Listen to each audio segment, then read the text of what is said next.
ಎಲ್ರಿಗೂ ನಮಸ್ಕಾರ.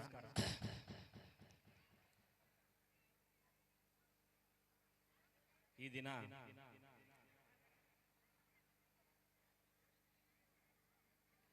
ವೀರ ಸನ್ಯಾಸಿ ಸ್ವಾಮಿ ವಿವೇಕಾನಂದರ ಜನ್ಮದಿನದ ಶುಭಾಶಯಗಳನ್ನು ಎಲ್ಲರಿಗೂ ಹೇಳ್ತಾ, ಈ ಸಂಸ್ಥೆಯ ಅಧ್ಯಕ್ಷರೇ, ಕಾರ್ಯದರ್ಶಿಗಳೇ, ಖಜಾನ್ಸಿ ಅವರೇ, ಇತರೆ ಟ್ರಸ್ಟೀಸ್ ಹಾಗೂ ಈ ಶಾಲೆಯ ಪ್ರಾಂಶುಪಾಲರೇ, ಮುಖ್ಯ ಶಿಕ್ಷಕರೇ ಹಾಗೂ ಶಿಕ್ಷಕ ವರ್ಗದವರೇ ಹಾಗೂ ಬೋಧಕೇತರ ವರ್ಗದವರೇ ಹಾಗೂ ಪೊಲೀಸ್ ವರ್ಗದವರೇ, ಇತರೆ ಪ್ರತಿನಿಧಿಗಳೇ ಹಾಗೂ ನನ್ನ ನೆಚ್ಚಿನ ಪೋಷಕ ವೃಂದದವರೇ ಹಾಗೂ ನನ್ನ ಮುದ್ದು ಪುಟಾಣಿಗಳೇ, ನಮಗೆಲ್ಲ ಗೊತ್ತಿದೆ ಶಿಕ್ಷಣಕ್ಕೆ ಮಹಾನವಾದ ಶಕ್ತಿ ಇದೆ ಅಂತ. ಅರಿಸ್ಟಾಟಲ್ ಅವರು ಒಂದ್ ಕಡೆ ಹೇಳ್ತಾರೆ,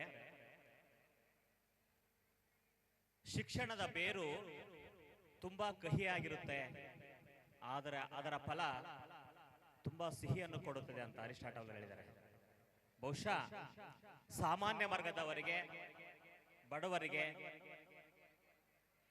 ಮತ್ತು ಶ್ರೀಮಂತರಿಗೂ ಎಲ್ಲರಿಗೂ ಸಹ ನಮ್ಮ ಸಾಮರ್ಥ್ಯವನ್ನ, ನಮ್ಮಲ್ಲಿರ್ತಕ್ಕಂಥ ಪ್ರತಿಭೆಯನ್ನ ಅಥವಾ ನಮ್ಮ ಮಕ್ಕಳಲ್ಲಿರ್ತಕ್ಕಂಥ ಪ್ರತಿಭೆಯನ್ನ ಸಾಮರ್ಥ್ಯವನ್ನ ಈ ಪ್ರಪಂಚಕ್ಕೆ ತೋರಿಸುತ್ತಾ ತಮಗೆ ಯಾವ ಹುದ್ದೆ ಬೇಕೋ, ಏನನ್ನು ಪಡಿಬೇಕೋ ಅದನ್ನು ಪಡೆಯುವ ಏಕೈಕ ಸುಲಭ ಮಾರ್ಗ ಅಂದ್ರೆ ಅದು ಶಿಕ್ಷಣದಿಂದ ಮಾತ್ರ ಸಾಧ್ಯ. ಪೋಷಕರೇ, ನಾವು ಪತ್ರಿಕೆಯಲ್ಲಿ ನೋಡ್ತೀವಿ, ಒಬ್ಬ ಆಟೋ ಡ್ರೈವರ್ ಮಗಳು IAS ಅಲ್ಲಿ ಪ್ರಥಮ ರ್ಯಾಂಕ್ ಅಂತ. ಇದು ಇವತ್ತಿನ ಒಂದು ಭಾರತದ ವ್ಯವಸ್ಥೆ. ಖಂಡಿತ ತುಂಬಾ ಸಂತೋಷ ಆಗುತ್ತಲ್ವಾ? ನಾವು ನೀವೆಲ್ಲರೂ ಮಕ್ಕಳಾಗಿದ್ವಿ, ನಾವು ಸಹ ಶಾಲೆಗೆ ಹೋಗ್ತಾ ಇದ್ವಿ.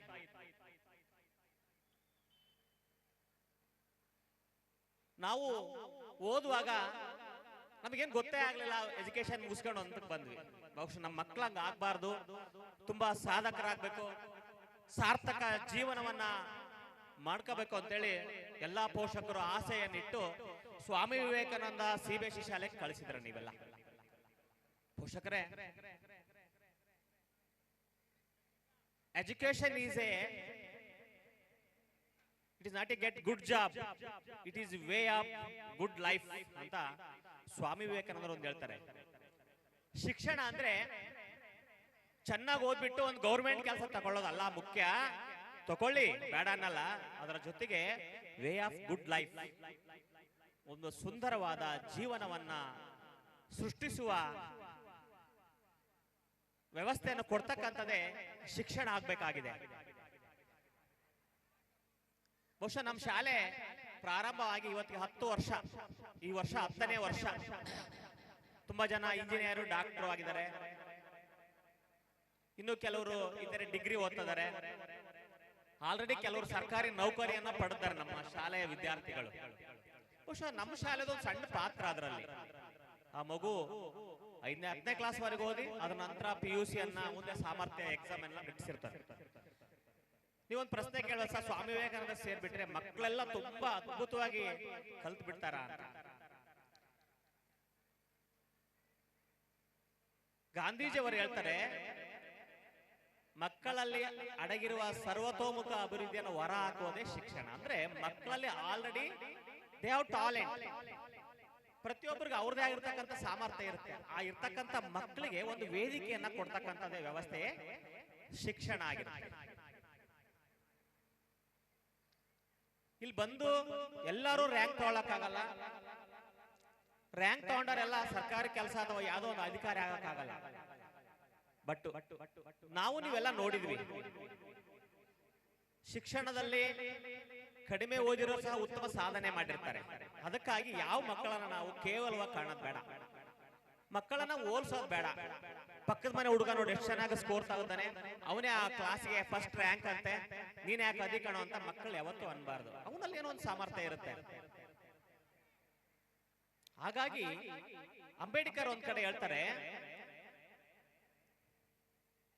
ಶಿಕ್ಷಣ ಹುಲಿಯ ಹಾಲಿನಂತೆ, ಅದನ್ನು ಕುಡಿದವರು ಗರ್ಜಿಸಲೇಬೇಕು ಅಂತ ಹೇಳ್ತಾರೆ. ಶಿಕ್ಷಣಕ್ಕೆ ಅಷ್ಟು ಶಕ್ತಿ ಇದೆ.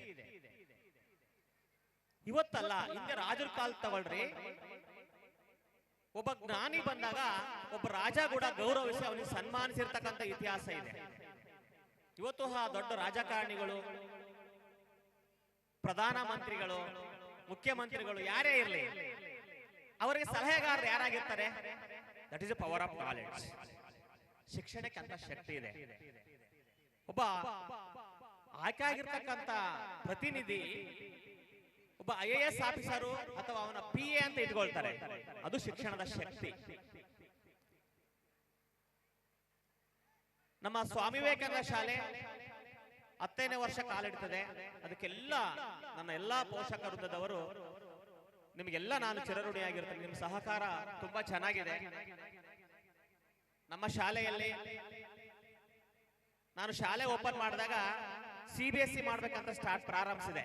ಬಹುಶಃ ಅದು CBSE ಆಗಕ್ಕೆ ಒಂದು 4 ರಿಂದ 5 ವರ್ಷ ತಗೊಂಡು, ಅದಾದ ನಂತರ ಚಳ್ಳಕೆರೆ ತಾಲೂಕು, ಮೊಳಕಾಲ್ಮೂರು ತಾಲೂಕಿನಲ್ಲಿ ಪ್ರಥಮ ಏಕೈಕ CBSE ಶಾಲೆ ಆಗಿತ್ತು ನಂದು. ನಮ್ಮ ಶಾಲೆ ಪ್ರಪ್ರಥಮ ಬಾರಿಗೆ ಚಳ್ಳಕೆರೆ ತಾಲೂಕಿಗೆ ಪ್ರಪ್ರಥಮ ಬಾರಿಗೆ, ಚಳ್ಳಕೆರೆ ಟೌನ್ ಅಲ್ಲೂ ಸಹ CBSE ಶಾಲೆಗಳು ಯಾವೂ ಇರಲಿಲ್ಲ. ಕೋವಿಡ್ ಟೈಮಲ್ಲಿ ತುಂಬಾ ಸಾಹಸ ಮಾಡ್ತಾ ಆ ಒಂದು CBSE ಶಾಲೆನ ತಂದ್ವಿ. ಕೆಲವು ಪೇರೆಂಟ್ಸ್ ಕೇಳ್ತಾರೆ, ಸರ್ ನನ್ನ ಮಗ ನವೋದಯ ಎಕ್ಸಾಮ್ ಬರ್ದ, ಎಕ್ಸಾಮ್ ಸೆಲೆಕ್ಷನ್ ಆಗಲ್ಲ ನವೋದಯ. ಈ ಸ್ವಾಮಿ ವಿವೇಕಾನಂದ ಶಾಲೆ ಕೂಡ ನವೋದಯ ಶಾಲೆನೆ, ಇದು ಕನ್ಫ್ಯೂಸ್ ಮಾಡ್ಕೋಬೇಡ್ರಿ. ನವೋದಯ ಶಾಲೆ ಮಕ್ಕಳು, ಸ್ವಾಮಿ ವಿವೇಕಾನಂದ ಶಾಲೆ ಮಕ್ಕಳು, ಅಂದ್ರೆ CBSE ಶಾಲೆ ಎಲ್ಲಾ ಮಕ್ಕಳು ನವೋದಯ ಶಾಲೆ ಮಕ್ಕಳು, ಅಥವಾ ನವೋದಯ ಶಾಲೆಯೂ ಸಹ ಒಂದು CBSE ಶಾಲೆ, ಅದ್ ನೆನಪಿರ್ಲಿ. ಅದು ಸರ್ಕಾರದಿಂದ ಉತ್ತಮವಾಗಿರ್ತಕ್ಕಂಥ ಮಕ್ಕಳನ್ನ ಆಯ್ಕೆ ಮಾಡ್ಕೊಂಡು, ಅಂದ್ರೆ ಏನು, ಎಲ್ಲಾ ದೇಶಾದ್ಯಂತ ಪ್ರತಿಭಾವಂತ ಮಕ್ಕಳಿಗೆ ಎಕ್ಸಾಮ್ ನಡೆಸಿ ಅವರು ಒಂದು ವೇದಿಕೆ, ಒಂದು ಶಾಲೆಯನ್ನ ಮಾಡ್ಬಿಟ್ಟು ಅಲ್ಲಿ ನಮ್ಮ ದೇಶಕ್ಕೆ ಒಳ್ಳೆ ವಿದ್ಯಾರ್ಥಿಗಳು ಇರ್ತಾರೆ, ಅವ್ರಿಗೆ ಒಳ್ಳೆ ಟೀಚಿಂಗ್ ಕೊಡ್ಬೇಕಂತ ಬರ್ತಾರೆ. ಇಲ್ಲಿ ನಮ್ಮಲ್ಲಿ ಉತ್ತಮವಾದರು ಇರ್ತಾರೆ. ನಮ್ಮಲ್ಲಿ ಕೂಡ ಅಷ್ಟೇ 5ನೇ ಕ್ಲಾಸಿಗೆ ಬರ್ತಾರೆ ಎಲ್ಲ ಮಕ್ಕಳು. ನಮಗೆ LKG ಇಂದ 5ನೇ ಕ್ಲಾಸ್ ವರೆಗೂ ಎ ಬಿ ಸೆಕ್ಷನ್ ಇರ್ತವೆ. 6 ರಿಂದ ಕಡಿಮೆ ಆಗುತ್ತೆ ಸೆಕ್ಷನ್. ಯಾಕಪ್ಪ ಅಂದ್ರೆ ಮುರಾರ್ಜಿ, ಕಿತ್ತೂರಾಣಿ ಚೆನ್ನಮ್ಮ, ಆದರ್ಶ, ನವೋದಯ ಎಲ್ಲ ಎಕ್ಸಾಮ್ಗೆ ಆಯ್ಕೆ ಆಗಿ ಮಕ್ಕಳು ಹೋಗ್ತಾರೆ. ಅಲ್ಲಿಂದ ಒಂದು ಸೆಕ್ಷನ್ ಆಗುತ್ತೆ. ನಮ್ಗೆ ಗೊತ್ತಾಯ್ತು, ಪ್ರತಿಭಾವಂತ ಮಕ್ಕಳು ಬೇರೆ ಕಡೆ ಹೋಗ್ತಾರೆ, ಇರೋರ್ನೇ ನಾವು ಪ್ರತಿಭಾವಂತರನ್ನಾಗಿ ಮಾಡ್ತಾರೆ. ನಮ್ಮ ಪ್ರಯತ್ನ ಮಾಡ್ತಾ ಇದ್ವಿ. ಪೋಷಕರೇ, ನಿಮ್ಮೆಲ್ಲರಿಗೂ ಒಂದು ಮನವಿ, ವಿದ್ಯೆ ಸಾಧಕನ ಸೊತ್ತೇ ಹೊರತು ಸೋಮಾರಿಯ ಸೊತ್ತಲ್ಲ. ಅವ್ನು ಸೊತ್ತಲ್ಲ, ಸೋಮಾರಿ ತಂದಿರೋದಲ್ಲ. ನನ್ ಮಗ ಇನ್ನೇನ್ ಸೆಕೆಂಡ್ ಇಯರ್ ಮುಗಿತು, ನನ್ನ ಮಗಳು ಸೆಕೆಂಡ್ ಇಯರ್ ಮುಗಿತು, ಈಗ CET ಬರೀತಿದ್ದಾರೆ, ನೀಟ್ ಬರೀತಿದ್ದಾರೆ ಅಂತ ಟೈಮಲ್ಲಿ ನಾವು ಅಯ್ಯೋ ಪರ್ಸೆಂಟೇಜ್ ಕಮ್ಮಿ ತಂದ್ಬಿಟ್ನಲ್ಲ ಅನ್ನೋದಕ್ಕಿಂತ LKG ಇಂದ ಪ್ರತಿ ತರಗತಿಯವರೆಗೂ ಪ್ರತಿ ದಿನಾಲು ಬೆಳಿಗ್ಗೆಯಿಂದ ಮಗು ರಾತ್ರಿ ಮಲಗುವವರೆಗೂ ಏನ್ ಮಾಡುತ್ತೆ ಅನ್ನೋದನ್ನ ದಯವಿಟ್ಟು ತಾಯಂದ್ರು, ಒಬ್ಬ ತಾಯಿಯಿಂದ ಮಾತ್ರ ಏನ್ ಮಾಡಲು ಸಾಧ್ಯ. ನಾವೆಲ್ಲ ಇತಿಹಾಸ ಓದಿದ್ವಿ. ನೇತಾಜಿ ಶಿವಾಜಿ ಅವರೆಲ್ಲ ತಾಯಿಯವರು ಅವ್ರಿಗೆ ಎಷ್ಟು ತನ್ನ ಜೀವನ ಅವರೇ ಗುರುಗಳಾಗಿ ಅದಕ್ಕೆ ಹೇಳ್ತಾರೆ, ತಾಯಿಯೇ ಮೊದಲ ಗುರು, ಮನೆಯೇ ಮೊದಲ ಪಾಠಶಾಲೆ, ತಾಯಿಯ ಮೊದಲ. ಅಂದ್ರೆ ತಾಯಿಗೆ ಅಂತ ಶಕ್ತಿ ಇರುತ್ತೆ. ನೀವು ದಯವಿಟ್ಟು ಸಮಯವನ್ನ ಮಕ್ಕಳೊಂದಿಗೆ ಪ್ರತಿದಿನ ಕೊಡ್ತಾ ಹೋಗಿ. ನೀವು 5 ಅಥವಾ 6ನೇ ಕ್ಲಾಸ್ ಮಕ್ಕಳವರೆಗೂ ನೀವು ಸಹಕರಿಸಿದ್ರೆ ಸಾಕು. ಆಮೇಲೆ ಅವ್ರಿಗೆ ಹೇಳ್ಕೊಡಕ್ ನಿಮಗೂ ಆಗಲ್ಲ, ಅವರು ಕೇಳಲ್ಲ, ಸ್ವತಂತ್ರವಾಗಿ ಕಲಿತಾರೆ. ಆದ್ರೆ LKG ಇಂದ ಮಗು 5ನೇ ಕ್ಲಾಸ್ ವರೆಗೆ ಏನು ಒಂದು ಅಚ್ಚಳೆಯ ಪ್ರಿಂಟ್ ಬೀಳುತ್ತೋ, ನಾನು ಹೇಳ್ತಕ್ಕಂಥದ್ದು ಬರೀ ಶಿಕ್ಷಣ ಒಂದಲ್ಲ. ಅವನು ಮೊಬೈಲ್ ಎಷ್ಟು ಗಂಟೆ ಬಳಸ್ತಾನೆ, ದಯವಿಟ್ಟು ಮೊಬೈಲ್ ಕೊಡಬೇಡಿ ಮಕ್ಕಳಿಗೆ. ಕೊಟ್ರು ಸಮಯವಾಗಿ ಕೊಡಿ. ಟಿವಿ ನೋಡ್ಸ್ಬೇಡಿ, ನೋಡ್ಸಿದ್ರು ಕೆಲವೇ ಸಮಯದಲ್ಲಿ ನೋಡ್ಸಿ. ಮಗು LKG ಇಂದ 5, 6ನೇ ಕ್ಲಾಸ್ ವರೆಗೂ ಅಥವಾ ಪ್ರೈಮರಿ ಎಜುಕೇಶನ್ ಮುಗಿಯೋವರೆಗೂ ತಾಯಿಯಂದರು, ತಂದೆಯಂದರು ದಯವಿಟ್ಟು ಗಮನ ಹರಿಸಿ ಅವ್ರಿಗೆ ಒಳ್ಳೆ ಮಾರ್ಗದರ್ಶನ ಕೊಟ್ರೆ ಅದರ ನಂತರ ಅವರ ಯೋಗದಲ್ಲಿ ಏನಿರ್ತದೆ ಆಗ್ತಾ ಹೋಗುತ್ತೆ. ಆ ಒಂದು ಕೆಲಸವನ್ನ ತಾಯಂದರು ಮಾಡಿ. ಶಿಕ್ಷಕರಿಗೂ ನಾನು ಹೇಳ್ತಿರ್ತೀನಿ, ನಮ್ಮ ಕಡೆಯಿಂದ ಎಷ್ಟಾಗುತ್ತೋ ಅಷ್ಟು ಪಾಠ ಮಾಡ್ತಾರೆ. ನೀವು ಸಹ ಅಲ್ಲಿ ಕಲಿಯುವ ವಾತಾವರಣವನ್ನ ಮನೆಯಲ್ಲಿ ಸೃಷ್ಟಿ ಮಾಡಿ, ಆಗ ಮಾತ್ರ ನಿಮ್ಮ ಮಗು ಚಿಕ್ಕ ಸಸಿ ಇದ್ದಾಗ ಉತ್ತಮ ನೀರು ಗೊಬ್ಬರ ಕಳೆ ಎಲ್ಲ ತೆಗೆದ್ಬಿಟ್ಟು ಚೆನ್ನಾಗಿ ಆರೈಕೆ ಮಾಡಿದ್ರೆ ಅದು ಒಂದು ಎತ್ತರಕ್ಕಾದಾಗ ಅವಾಗ ಫಲ ಕೊಡುತ್ತೆ. ಆ ಫಲ ಕೊಡ್ಬೇಕಾದ್ರೆ ದಷ್ಟಪುಷ್ಟವಾಗಿರ್ತಕ್ಕಂಥ ಫಲವನ್ನ ಬೆಳೆಯನ್ನ ಬರ್ತದೆ. ಹಾಗೆ ಮಗು ತನ್ನ ಕಿರಿಯ ಪ್ರಾಥಮಿಕ ಶಾಲೆಯಿಂದ ಉತ್ತಮ ಸೌಜನ್ಯತೆಗಳನ್ನ ಕಲಿತು, ಸಾಮರ್ಥ್ಯಗಳನ್ನ ಕಲಿತು, ಕೌಶಲ್ಯಗಳನ್ನು ಕಲಿತಾಗ ಮಾತ್ರ ದೊಡ್ಡ ಮಟ್ಟಕ್ಕೆ ಹೋದಾಗ ಅವನ ಸಾಮರ್ಥ್ಯ ಗಟ್ಟಿಮುಟ್ಟಾಗಿರುತ್ತೆ. ಇವತ್ತಿನ ಕಾಂಪಿಟೇಷನ್ ಯುಗ, ಈ ಕಲಿಯುಗದಲ್ಲಿ ಇವತ್ತು ಹೆಂಗಿದೆಪ್ಪ ಅಂದ್ರೆ ಪ್ರತಿ ಫೀಲ್ಡ್ ಅಲ್ಲಿ ಹೋದ್ರೂ ಕಾಂಪಿಟೇಷನ್ ಬಹಳ ಈಸಿ ಇಲ್ಲ. 1:10, 1:50 ಯಾವುದೇ ಕೆಲಸಕ್ಕೆ ಹೋಗಲಿ, ಯಾವುದೇ ನೀಟ್ ಎಕ್ಸಾಮ್ ಆಗಲಿ, CET ಆಗಲಿ, ಡಾಕ್ಟರ್, ಇಂಜಿನಿಯರ್ ಏನೇ ಆಗಲಿ, ಅಷ್ಟೊಂದು ಕಾಂಪಿಟೇಷನ್ ಇದೆ. ಬಹುಶಃ ನಿಮ್ಮ ಮಗನಲ್ಲಿ ಆ ಸಾಮರ್ಥ್ಯ ಇಲ್ವಾ? ಡೋಂಟ್ ವರಿ, ಒಳ್ಳೆ ಬದುಕುವ ಕೌಶಲ್ಯಗಳನ್ನ ಹೇಳ್ಕೊಡಿ. ಪ್ರಥಮ ರ್ಯಾಂಕ್ ಬಂದಂತ ವಿದ್ಯಾರ್ಥಿಗಳು ಕೇವಲ ಜಸ್ಟ್ ಪಾಸ್ ಆಗಿರ್ತಕ್ಕಂಥ ವ್ಯಕ್ತಿಗಳು ಕಟ್ಟಿರ್ತಕ್ಕಂಥ ಕಂಪನಿಗಳಲ್ಲಿ ಕೆಲಸ ಮಾಡ್ತಿರ್ತಾರೆ. ಅಂದ್ರೆ ಅರ್ಥ, ಕೆಲವರು ಪ್ರಥಮ ರ್ಯಾಂಕ್ ಬಂದು ಕಂಪನಿನೂ ಕಟ್ಟಿರ್ಬೋದು. ನಾವು ನಮ್ಮ ಮಗು ಸಾಧಾರಣವಾಗಿದ್ದಾಗ ಅವನ್ನ ಗೌರವಿಸಿ, ಅವನಲ್ಲಿ ಏನಿದೆ ಅದಕ್ಕೆ ಇಲ್ಲ ಕಣ ಏನಾಗಲ್ಲ ಪ್ರಯತ್ನ ಪಡುವಂತ ಒಂದು ಸಾಮರ್ಥ್ಯವನ್ನು ತುಂಬುವಂತ ಮಕ್ಕಳು ಮಾಡಿ. ಅರ್ಜುನ, ಶ್ರೀಕೃಷ್ಣ ಅರ್ಜುನ್ ಹೇಳ್ತಿರ್ತಾನೆ, ಅಂದ್ರೆ ಮಹಾಭಾರತದಲ್ಲಿ ಹೇಳ್ತಿರ್ತಾರೆ, ಏನ್ ಗೊತ್ತಾ, ಭಗವದ್ಗೀತೆಯಲ್ಲಿ ತಾವು ಮಾಡ್ತಕ್ಕಂಥ ಕೆಲಸವನ್ನ ಕ್ರಮಬದ್ಧವಾಗಿ ಮಾಡೋಣ, ಫಲ ಕೊಡೋದೆಲ್ಲ ದೇವರಿಗೆ ಬಿಡೋಣ. ತಾಯಿ ಆಗಿರ್ತಕ್ಕಂಥವ್ರು, ತಂದೆ ಆಗಿರ್ತಕ್ಕಂಥವ್ರು, ಗುರುಗಳಾಗಿರ್ತಕ್ಕಂಥವ್ರು ನಮ್ಮ ಸಾರ್ಥಕವಾಗಿರ್ತಕ್ಕಂಥ ಸೇವೆಯನ್ನ ಕೊಡೋಣ ಮಕ್ಕಳಿಗೋಸ್ಕರ. ಆ ಮಕ್ಕಳು ಅದ್ಭುತ ವ್ಯಕ್ತಿಗಳಾಗುವುದು ಆ ದೇವರಿಗೆ ಬಿಡೋಣ ಅನ್ನೋ ಒಂದು ಅರ್ಥವನ್ನ ಮತ್ತೆ ಮತ್ತೆ ಹೇಳ್ತಾ, ತಾಯಂದರಿಗೆ ನೀವು ಆದ ನಂತರ ಒಂದ್ ಕೆಲವೇ ವರ್ಷಗಳಾದ ನಂತರ ಮಕ್ಕಳು ನಿಮ್ ಕೈ ಸಿಗಲ್ಲ, ಅವ್ರು ಏನು ಹೇಳೋಕ್ಕೂ ಸಿಗಲ್ಲ. ಅದಕ್ಕೆ ಉತ್ತಮವಾದ ಮಾರ್ಗದರ್ಶನ ಕೊಡ್ತಕ್ಕಂಥ ಪೋಷಕರಾಗ್ರಂತ ಹೇಳ್ತಾ, ನಮ್ಮ ಶಾಲೆ CBSE ಶಾಲೆ ಆಗಿ ಈಗ 4 ವರ್ಷದಲ್ಲಿ CBSE ಮಕ್ಕಳು SLC ಮುಗಿಸ್ಕೊಂಡು ಹೋದ್ರು. ಇನ್ನು ಅದ್ರ ಬಗ್ಗೆ ಹೇಳಂಗಿಲ್ಲ, ಎಕ್ಸಾಮ್ ಎಲ್ಲ ಬಹಳ ಪ್ರಾಮಾಣಿಕವಾಗಿ ಕಷ್ಟವಾಗಿರುತ್ತೆ. ನಾವು ಅಪ್ ಸ್ಕೂಲ್ ಅಂತ ಬೆಂಗಳೂರಲ್ಲಿ ಟೈ ಅಪ್ ಮಾಡ್ಕೊಂಡಿದ್ವಿ. ಏನು ನಮ್ಮ ಶಾಲೆಯ ಶಿಕ್ಷಕರು 8th, 9th, 10th ಮಕ್ಕಳಿಗೆ ಗಣಿತ, ವಿಜ್ಞಾನ, ಸಮಾಜ, ಇಂಗ್ಲಿಷ್ ಏನು ಒಂದ್ ಸ್ವಲ್ಪ ಕ್ರಮವಾಗಿ ಕಠಿಣವಾಗಿರ್ತಕ್ಕಂಥ ವಿಷಯಗಳನ್ನ ನಮ್ಮ ಶಿಕ್ಷಕರು ಮಾಡಿರ್ತಕ್ಕಂಥ ಸೇಮ್ ಪಾಠಗಳನ್ನ ಬೆಂಗಳೂರಲ್ಲಿ ಸಾಮರ್ಥ್ಯವಾಗಿರ್ತಕ್ಕಂಥ ಉತ್ತಮವಾಗಿರ್ತಕ್ಕಂಥ ನಾಲೆಡ್ಜ್ ಇರ್ತಕ್ಕಂಥ ಶಿಕ್ಷಕರನ್ನ ಕರೆಸಿ ವಾರದಲ್ಲಿ 2 ದಿನ ಇರ್ತಾರೆ. ಅವರು ಪ್ರತಿ ಗುರುವಾರ, ಶುಕ್ರವಾರ, ಶನಿವಾರ ಆ ಒಂದು ದಿನದಲ್ಲಿ ಬರ್ತಾರೆ. ಬಂದ್ಬಿಟ್ಟು ಸಂಜೆವರೆಗಿದ್ದು ಅದೇ ಪಾಠವನ್ನು ಇನ್ನೊಬ್ಬ ಸಲ ಕೂಡ ಮಾಡ್ತಾರೆ. ನನ್ನ ಉದ್ದೇಶ ಏನಂದ್ರೆ ಕ್ವಾಲಿಟಿ ಮಕ್ಕಳು ಕಲೀಲಿ ಅಂತ, ರಿಪಿಟೇಷನ್ ಆಗುತ್ತೆ, ವ್ಯವಸ್ಥಿತವಾಗಿ ಕಲಿಸ್ತಾರೆ. ಮತ್ತೆ ನಾವು ಲೀಡ್ ಅಂತ ಒಂದು ಕಂಪನಿಯಿಂದ ಸೆಲೆಕ್ಟ್ ಮಾಡ್ಕೊಂಡ್ವಿ. ನಾವು ಪಾಠವನ್ನ ಮಾಡುವಾಗ ಈಗ ನಾನು ಏನೋ ಒಂದು ವಿಷಯ ಹೇಳ್ತಿರ್ತೀನಿ, ಅದ್ರ ಜೊತೆಗೆ ಎಕ್ಸ್ಪ್ಲೇಷನ್ ಒಂದು ವಿಡಿಯೋ ಹಾಕ್ಬಿಟ್ಟು ಮಾಡಿದ್ರೆ ನಿಮ್ಗೆ ಅರ್ಥ ನೀಟಾಗಿ ಆಗುತ್ತೆ. ಹಾಗೆ ನಾವು ಮಗು ಆಗ್ಲಿ ನಾವೇ ಆಗ್ಲಿ ಕಲಿಯೋದಿದೆಯಲ್ಲ, ಕೇಳುವುದಕ್ಕಿಂತ ನೋಡಿ ಕಲಿಯೋದು ಬಹಳ ಎಫೆಕ್ಟ್ ಆಗುತ್ತೆ.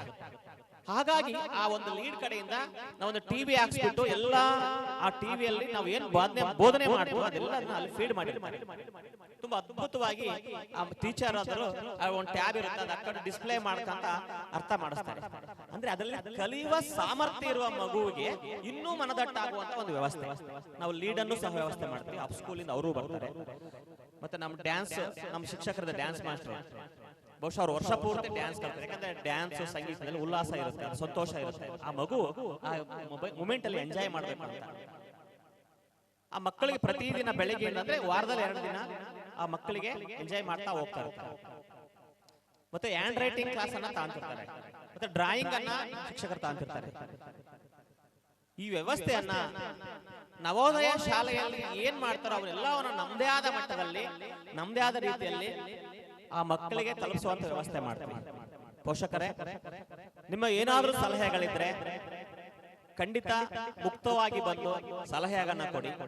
ನಮ್ಮ ಶಾಲೆಯಿಂದ, ನಮ್ಮ ಶಿಕ್ಷಕರಿಂದ ಅಥವಾ ನನ್ನಿಂದ ನಿಮ್ಮ ಸಾಮರ್ಥ್ಯಕ್ಕೆ ತಕ್ಕ ಶಿಕ್ಷಣ ಕೊಡುವುದರಲ್ಲಿ ಸ್ವಲ್ಪ ಏನಾದರೂ ಎಡವಟ್ಟಾಗಿದ್ರೆ ಕ್ಷಮೆ ಇರಲಿ.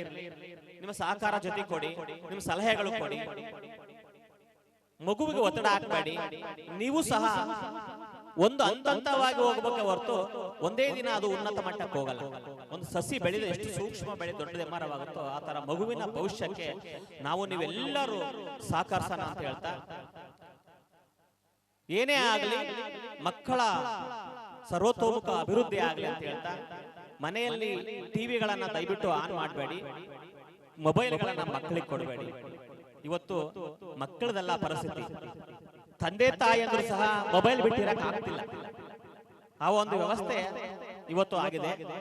ಅದಕ್ಕೆಲ್ಲ ಒಂದು ಕಡಿವಾಣ ಹಾಕಿ ಕಲಿಯುವ ವಾತಾವರಣ ಸೃಷ್ಟಿ ಮಾಡಿ ಅಂತ ಹೇಳ್ತಾ, ಮಕ್ಕಳಿಗೆ ಉತ್ತಮ ಭವಿಷ್ಯ ಆಗಲಿ. ಸ್ವಾಮಿ ವಿವೇಕಾನಂದ ಶಾಲೆ ಎಲ್ಲಾ ವಿದ್ಯಾರ್ಥಿಗಳಿಗೂ ಉತ್ತಮವಾಗಿರ್ತಕ್ಕಂಥ ಜೀವನ ಆ ಭಗವಂತ ಕಲ್ಪಿಸಲಿ ಅಂತ ಹೇಳ್ತಾ ಎಲ್ಲರಿಗೂ ಒಂದ್ಸುತ್ತಾ ನನ್ನ ಎರಡು ಮಾತನ್ನ ಮುಗಿಸುತ್ತೇನೆ. Thank you.